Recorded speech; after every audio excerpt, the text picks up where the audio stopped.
Hello and welcome to the Cosmic Intelligence Agency. I'm with Ehsan KHAZENI from Iran. I'm ALEX TRENOWETH in London. Sonal Sakdiva from London too, and Nadia Shah, who's speaking to us from Cancun. We have something really exciting coming up in the Cosmic Intelligence Agency. We are doing a Brave New World Symposium. We're going to throw gratitude towards 2020, but we're looking forward to what's going to be happening in 2021. And we have 5 different sections. We are around the world and around the clock for the symposium, the first of its kind, as far as I'm aware. And Aslat are speaking on the 29th, the afternoon in London, starting with Ehsan, agent number 63, who will be talking about the Jupiter and Saturn cycles. Ehsan, I am dying to know what has been amazing about 2020 for you. Hello, everybody, and thank you for having me. Actually, 2020 was a very strange year. It has many limitations and many opportunities. For me, the limitations was some health-wise limitations, but for the opportunities, actually, I had the opportunity to attend as many as courses I wanted to attend, watching as many as movies I wanted ever to watch. And it's interesting communicating with people who never had a free schedule to meet with me, but we could talk and communicate online. So it was a year for learning, more than teaching. It was a year for learning for me. I attended many courses on Persian culture, history, anthropology, and astrology as well. And it was a time that I conducted my first online classes.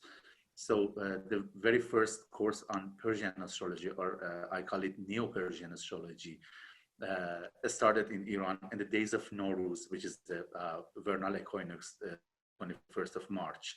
So from the 21st of March, I started a very crash course on Persian astrology, 12 consecutive days.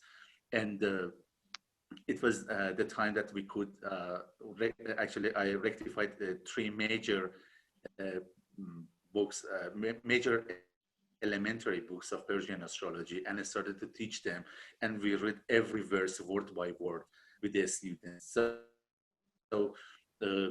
it's the very beginning of actually establishing the Persian School of Astrology. So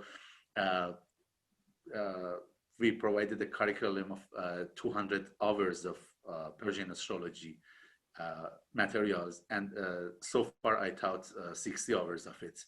So it's a very big present to the world of astrology to revive the Persian astrological techniques again. Fantastic. Those opportunities I found in 2020. Sounds utterly amazing, Ehsan. And what will you be speaking about for Brave New World? Tell us a bit about your lecture. Well, yeah, actually, I focus on the conjunction of Jupiter and Saturn. I don't call it a great conjunction. Many people call it great conjunction, but according to Persian astrology, it's not a great conjunction. It's actually the previous conjunction was a small conjunction of Jupiter and Saturn. This one is a middle conjunction because in this one, we have the shift of triplicity. So I can explain that actually these conjunctions of Jupiter and Saturn, like the eclipses, like the Saros cycle, they also have a cycle of 2,880 years. So the first conjunction, which happens in this cycle, is called the Great Conjunction or the Mighty Conjunction. But the next conjunctions are the small conjunctions. So we have actually 144 conjunctions. Each is about 20 years.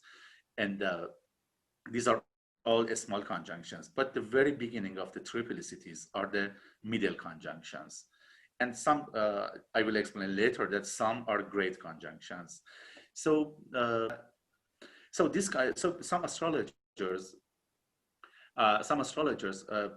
just study the conjunctions and all the patterns of the planetary configurations for the short time prediction. But Persian astrologers use the long-term cycles, major cycles, 360,000 years, 11,520 years, or 2,880 year cycle. In this case, actually these small conjunctions are small members of a bigger conjunctions. So this time for Aquarius conjunction, we have the beginning of a 240-year cycle. So this conjunction is not simply a conjunction to be studied for next 20 years or next year or a short period of time, but it's a conjunction that belongs to a long period of time.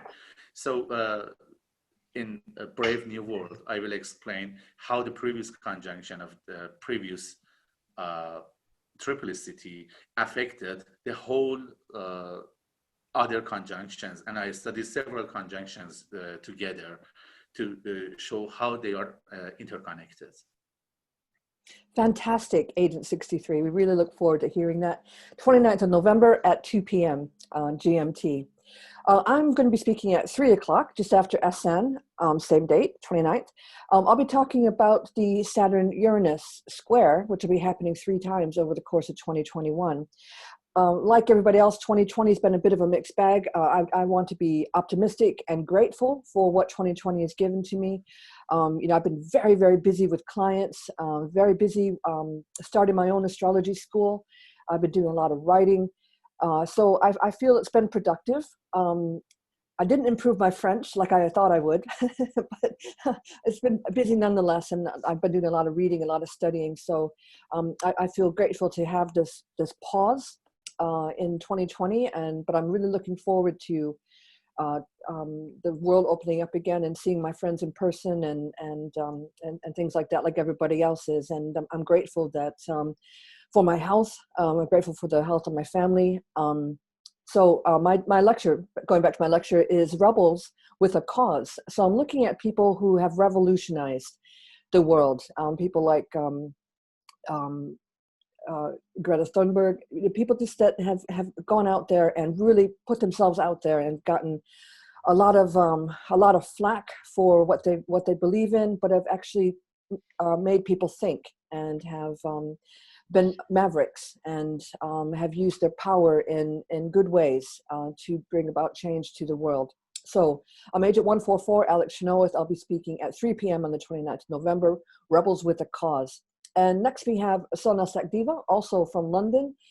She is going to be giving us a Vedic perspective. But Sonal, what are you most grateful for in 2020?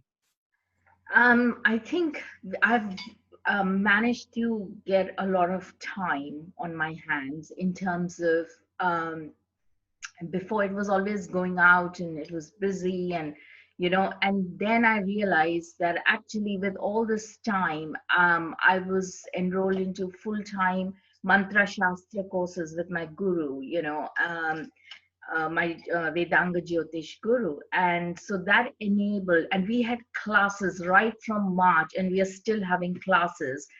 And it's almost like 4 or 5 hours a week. We are completely immersed in Jyotish classes.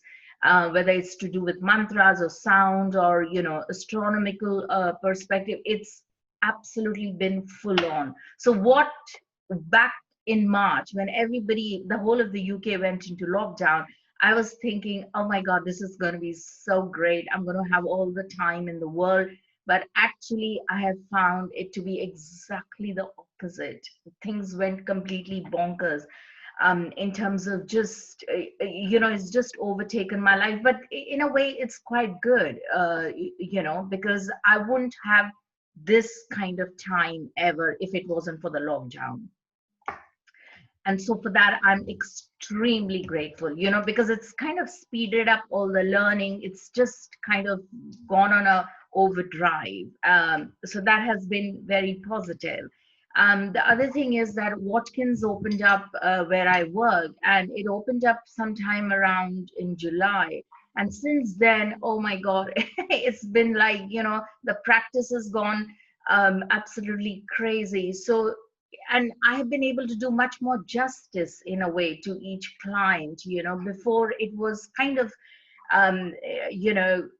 a little bit different, and now it's much more in depth. And also I think the learning, whatever is been learning side by side, is actually helping the client practice a hell of a lot, So that has been like my biggest thing, all kinds of learning, spiritual learning, everything, so that has been absolutely illuminating. I wouldn't trade that. In a way, I think it's been okay. Excellent. And what will you be speaking about for Brave New World? I will be talking about eclipses for the year end and then the next year. As I don't know if any of you are aware, but sidereally, Rahu and Ketu, which is the nodes of the moon, have moved in across the Taurus and Scorpio axis. So that has been going to be quite a shift, because it is aspecting Saturn in Capricorn. This is all sidereal. And so this is going to be very, very, the nakshatras that are going to be affected, those people across the fixed signs and or whatever aspect the Rahu and Ketu is at the moment aspecting throughout next 1.5 years with Shani or Saturn. And that has going to have a really definitive effect, And of course, they follow a Saros cycles. Last Saros cycles, when a similar sort of eclipse happened in November, December, we had the downfall of Saddam Hussein, So the Americans marched in and sort of brought him down, back in 2002, I think. So those are the kind of influences we are sort of looking. So they are all eclipses are huge trigger points. They escalate something huge on a collective level and on a personal level, so it's going to be making quite a few strides there in terms of looking at the eclipses for the future. Thank you very much, Agent 113. And now we move back into Mexico, into Cancun. Nadia Shah, who will be speaking at 5 p.m. on the 29th of November. And Nadia, what are you most grateful for in 2020? Well, a few things. One thing that I think a lot of us, and certainly for me, especially during this time with the pandemic, is it does help you to get clear on what really matters in life and what really matters to me in particular.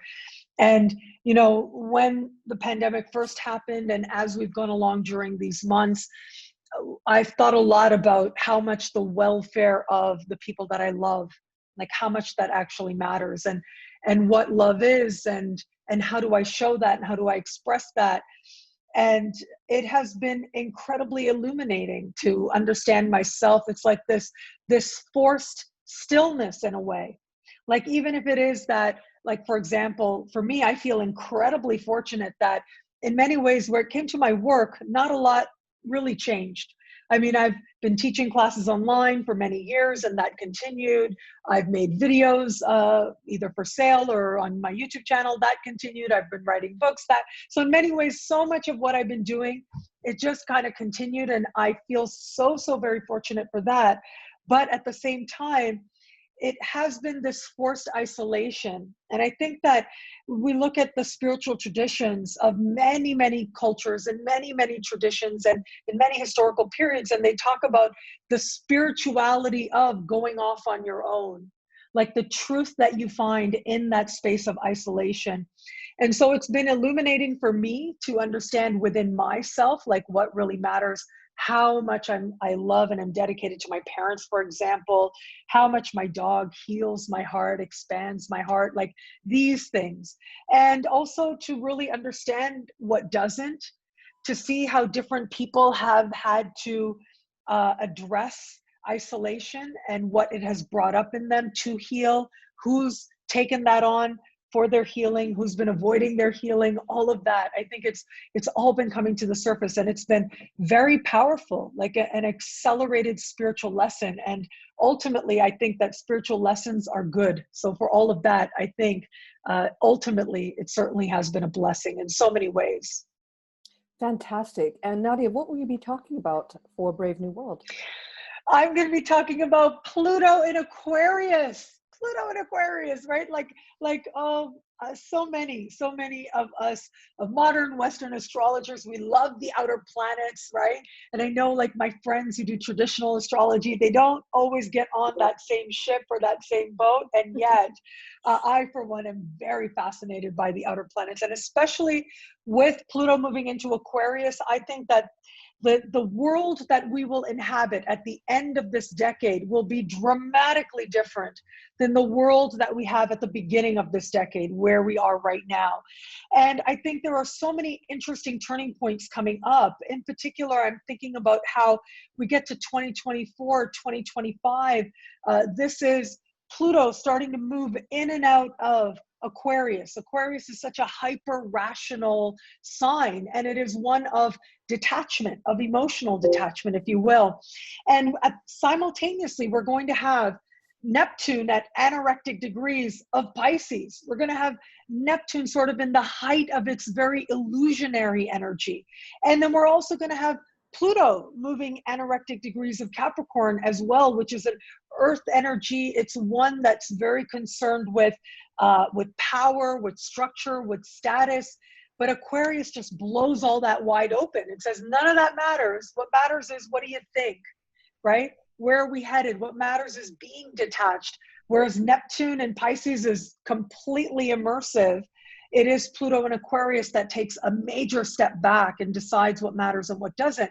I think that this is going to be a huge shift, not just the transitional phase while we are in the middle of the decade with everything happening with Neptune and with Pluto, and of course also with Uranus in late degrees of Taurus. But especially when I look at once we get past that hump, that ebb as I'm calling it, and we get towards the end of the decade, Uranus trining Pluto, what that's going to mean for us. But most importantly for this talk, what is that going to mean for astrology? What is that going to mean for us as astrologers and the future of astrology? And so I have some interesting ideas that I haven't really heard other people say so much. So I think I'm going to bring a unique perspective like me with my sun in Aquarius would bring. But at the same time, I think it's exciting to think about what's ahead. So we're going to be exploring all of that. Fantastic. That sounds like, the four of us, we've really got, something special going on. And I hope that you can join us. The whole entire symposium takes place in the last weekend of November. So we're looking ahead to 2021. We're grateful for 2020. And just to say it again, Brave New World with Ehsan KHAZENI from Iran, ALEX TRENOWETH, Agent 144 from London, Sonal Sekdiva, also from London, Agent 113, and the wonderful Nadia Shah from Cancun, Agent 123. And we hope to see you there. I'm so excited. See you there, everybody.